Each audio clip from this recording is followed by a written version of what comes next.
పెద్ద నోట్ల రద్దుతో నల్లధనాన్ని మార్చుకోవాలనుకుంటున్న వారిపై కఠిన చర్యలకు కేంద్రం నడుం బిగించింది.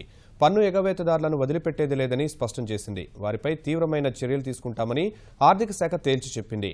నల్లధనం మార్చేందుకు ఇతరుల ఖాతాలు, ముఖ్యంగా జన్ధన్ ఖాతాలు వినియోగించిన చర్యలు తప్పవని హెచ్చరించింది.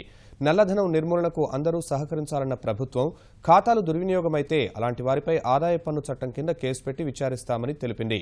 మరోవైపు నగదు ఉపసంహరణలో తలెత్తుతున్న సమస్యలను దృష్టిలో పెట్టుకున్న ఆర్బీఐ మరో 5 రోజుల్లో 70,000 ఏటీఎంల సామర్థ్యం పెంచాలని నిర్ణయం తీసుకుంది. ఏటీఎంల సామర్థ్యాన్ని 4 లక్షల రూపాయల నుంచి 60 లక్షలకు పెంచనున్నట్టు తెలిపింది.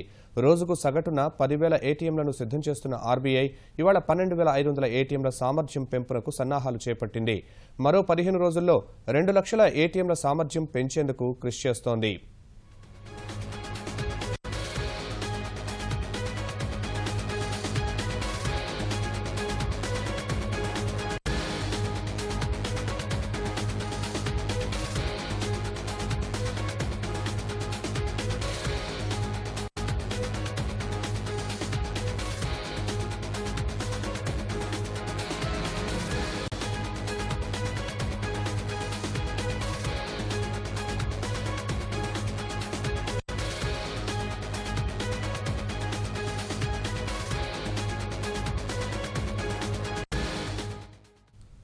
పెద్ద నోట్ల రద్దుతో నల్లధనాన్ని మార్చుకోవాలనుకుంటున్న వారిపై కఠిన చర్యలకు కేంద్రం నడుం బిగించింది.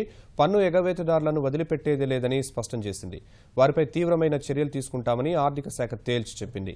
నల్లధనం మార్చేందుకు ఇతరుల ఖాతాలు, ముఖ్యంగా జన్ధన్ ఖాతాలు వినియోగించిన చర్యలు తప్పవని హెచ్చరించింది. నల్లధనం నిర్మూలనకు అందరూ సహకరించాలన్న ప్రభుత్వం, ఖాతాలు దుర్వినియోగమైతే అలాంటి వారిపై ఆదాయ పన్ను చట్టం కింద కేసు పెట్టి విచారిస్తామని తెలిపింది.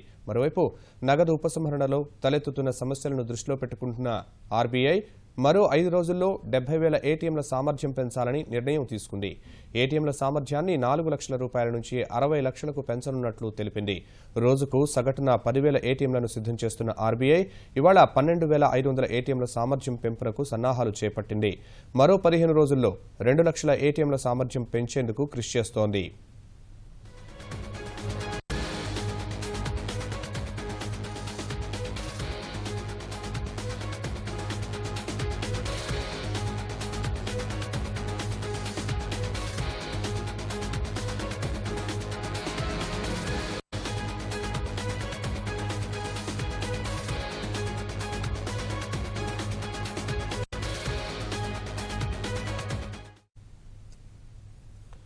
పెద్ద నోట్ల రద్దుతో నల్లధనాన్ని మార్చుకోవాలనుకుంటున్న వారిపై కఠిన చర్యలకు కేంద్రం నడుం బిగించింది. పన్ను ఎగవేతదారులను వదిలిపెట్టేది లేదని స్పష్టం చేసింది. వారిపై తీవ్రమైన చర్యలు తీసుకుంటామని ఆర్థిక శాఖ తేల్చి చెప్పింది. నల్లధనం మార్చేందుకు ఇతరుల ఖాతాలు, ముఖ్యంగా జన్ధన్ ఖాతాలు వినియోగించిన చర్యలు తప్పవని హెచ్చరించింది. నల్లధనం నిర్మూలనకు అందరూ సహకరించాలన్న ప్రభుత్వం, ఖాతాలు దుర్వినియోగమైతే అలాంటి వారిపై ఆదాయ పన్ను చట్టం కింద కేసు పెట్టి విచారిస్తామని తెలిపింది. మరోవైపు నగదు ఉపసంహరణలో తలెత్తుతున్న సమస్యలను దృష్టిలో పెట్టుకున్న ఆర్బీఐ మరో 5 రోజుల్లో 70,000 ఏటీఎంల సామర్థ్యం పెంచాలని నిర్ణయం తీసుకుంది. ఈ ఏటీఎంల సామర్థ్యాన్ని 4 లక్షల రూపాయల నుంచి 60 లక్షలకు పెంచనున్నట్టు తెలిపింది.